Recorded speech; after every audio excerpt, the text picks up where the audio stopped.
हरे कृष्णा, राधे राधे। स्वागत है आपका कन्हैया स्टोरी की आध्यात्मिक यात्रा में। आप सभी को तुलसी विवाह की हार्दिक शुभकामनाएं और देवउद्धारणी एकादशी की भी हार्दिक शुभकामनाएं।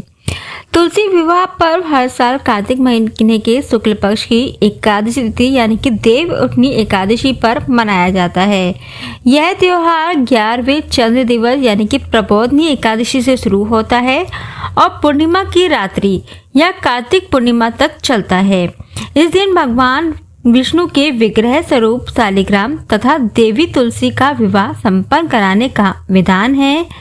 ऐसे में यह महत्वपूर्ण पर्व इस साल किस दिन मनाया जाएगा, आइए जानते हैं। तुलसी विवाह देवउठनी एकादशी यानी कि 12 नवंबर को मनाया जाएगा। कुछ लोग तुलसी विवाह द्वादशी की तिथि को भी मनाते हैं। तो द्वादशी तिथि की शुरुआत 12 नवंबर को शाम को 4:04 पर होगी, जो अगले दिन यानी कि 13 नवंबर को दोपहर 1:01 पर समाप्त होगा। उदय तिथि पड़ने के कारण तुलसी विवाह 13 नवंबर को मनाया जाएगा। अब आइए जान लेते हैं कि तुलसी विवाह के लिए हमें किन चीज़ों की जरूरत होगी। तुलसी विवाह में माता तुलसी के अर्पित करने के लिए वस्त्र, बिछुए, सुहाग का सामान, परिक्रमा देने के लिए वस्तुएं, पूजा में मूली, शकरकंद, सिंघाड़ा, आंवला, बेर, मूली, सीताफल, अमरूद और अन्य मौसमी फल चढ़ाए जाते हैं। तुलसी विवाह के लिए इन चीज़ों की भी जरूरत होती है। तुलसी का पौधा, शालिग्राम, विष्णु जी की मूर्ति या तस्वीर, लकड़ी की चौकी, धूप, दीप, फूल, हल्दी की गांठ, लाल चुनरी, चूड़ियाँ, श्रृंगार का सामान, बताशा, मिठाई, अक्षत, रोली, कुमकुम। अब आइए जान लेते हैं तुलसी विवाह की पूजा विधि। भगवान विष्णु और तुलसी का विवाह सामान्य हिंदू रीति रिवाज के समान ही किया जाता है। आपको बता देते हैं कि तुलसी विवाह पुजारी और सभी आयु की महिलाओं द्वारा संपन्न कराया जा सकता है। तुलसी विवाह के दिन उपवास रखा जाता है, जो विवाह संपन्न होने के बाद खोला जाता है। सबसे पहले पूजा के स्थान पर गन्ने से मंडप सजाएं। गेरू और फूलों से तुलसी जी के गमले को भी सजाएं। अब संध्या के समय शुभ मुहूर्त में तुलसी विवाह पूजा की शुरुआत करें।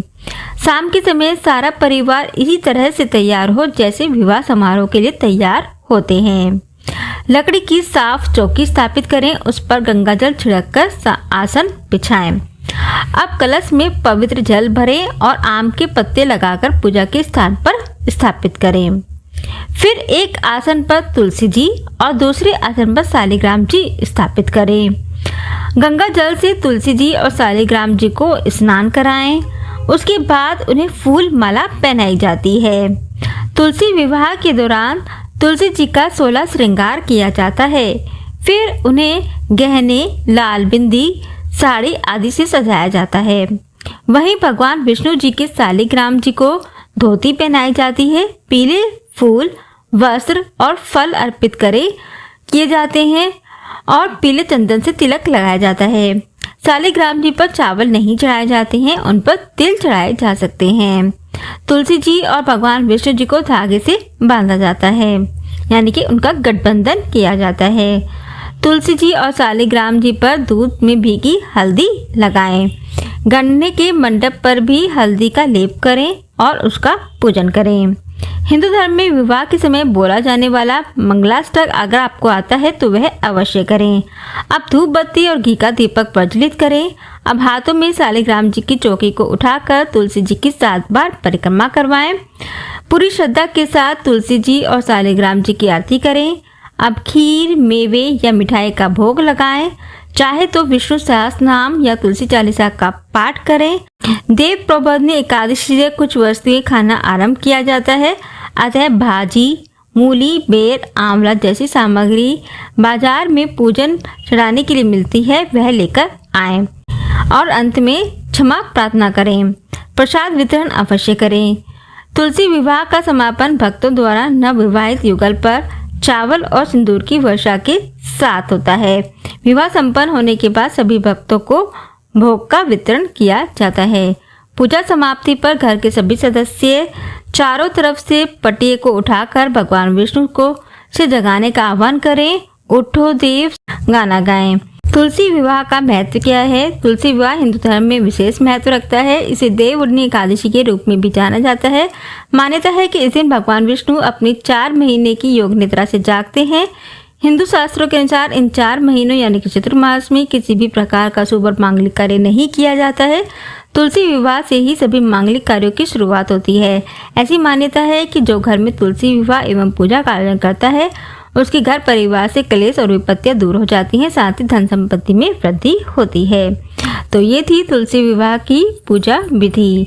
अब आइए जानते हैं तुलसी विवाह की कथा। एक कन्या थी, जब वह थोड़ी बड़ी हुई तो उसको समझ आने लगा। तब से ही वह तुलसी माता का पूजन करने लगी। उसके प्रतिदिन का नियम था कि तुलसी माता जी का पूजन करने के बाद ही वह खाना खाती थी। जब वह कन्या शादी के लायक हुई तब उसके माता पिता ने उसकी शादी करवा दी। कन्या को उसके माता पिता ने दहेज में भी एक तुलसी का गमला दिया। ससुराल में वह प्रतिदिन सवेरे उठते ही पूजा करती, फिर उसके बाद ही खाना खाने बैठती थी। उसकी 2 जेठानियां थी। वह दोनों उसका मजाक उड़ाती थी कि बड़ी नियम धर्म वाली बनती है। उन दोनों को उससे बहुत ईर्ष्या होती थी, इसीलिए वो दोनों तुलसी जी का गमला छुपा देती। वह कन्या बड़ी मुश्किल से गमला ढूंढ कर लाती, अच्छे से पूजा करती और फिर खाना खाती। वह गमला ढूंढ कर लाती तो एक दिन तो उसकी जेठानियों ने क्या किया कि गमला ही दूर फेंक दिया। कन्या ने खूब ढूंढा पर उसे गमला नहीं मिला। वह बहुत परेशान हो गई। उस दिन तो उसने खाना भी नहीं खाया, उसका नियम जो था। उस कन्या की सच्ची भक्ति देखकर तुलसी माता उससे बहुत प्रसन्न हुई और उसके कमरे में तुलसी माता का गमला प्रकट हो गया। वह बहुत खुश हो गई और उसने पूजा की और खाना खाकर सो गई। अगले दिन सुबह जब वह उठी तो क्या देखती है, उसके खाट के चारों कोनों पर तुलसी माता का गमला आ गया है। यह देखकर वह बहुत प्रसन्न हो गई कि अब मेरी तुलसी माता को कोई चुरा नहीं सकेगा। पूजन करने के लिए भी कहीं और जाना नहीं पड़ेगा और कोई मेरी तुलसी माता को फेंक भी नहीं सकेगा। वह तो जल्दी से उठकर स्नान करती है और तुलसी माता का पूजन कर लेती है। जब वह खाना खाने बैठी तो उसकी जेठानियां मजाक करने लगी कि लो, देवरानी का नियम धर्म पूरा हो गया। उससे पूछती हैं कि तुलसी जी की पूजा कर ली क्या? देवरानी धीरे से बोलती है कि हाँ कर ली। जेठानियां बोलती हैं कहाँ से कर ली पूजा? गमला तो फेंक दिया था। देवरानी कहती है कि देख लो, मेरे कमरे में खाट पर तुलसी जी लग रही हैं।